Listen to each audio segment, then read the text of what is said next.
Hello and welcome to the Koralon guide from learntoplaywao.com. Since the VOA bosses are usually pugged, this video was also recorded with a pug. Thus, don't expect perfect execution. Also, this was my first attempt on this boss, so I did make some mistakes.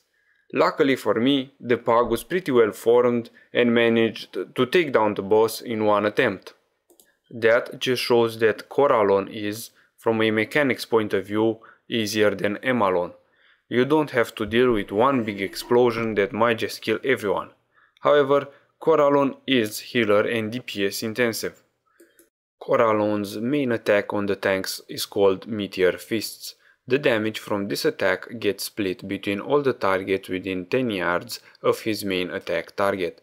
It is necessary that you split this damage and have at least 2 tanks present, preferably 3.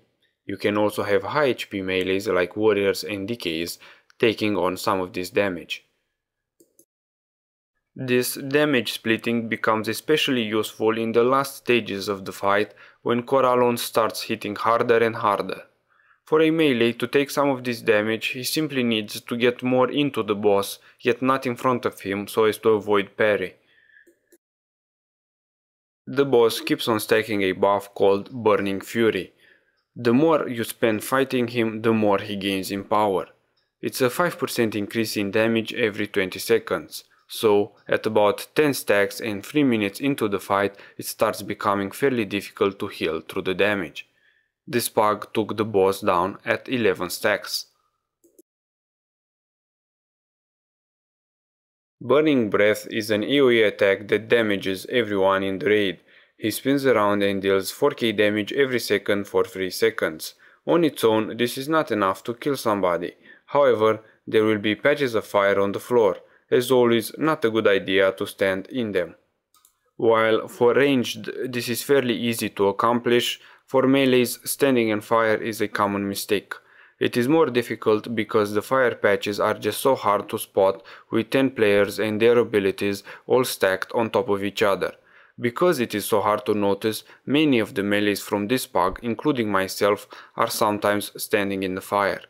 After a while, I found that the best way to spot the fact that you're actually standing in the fire is just to watch out for the debuff, Flaming Cinder.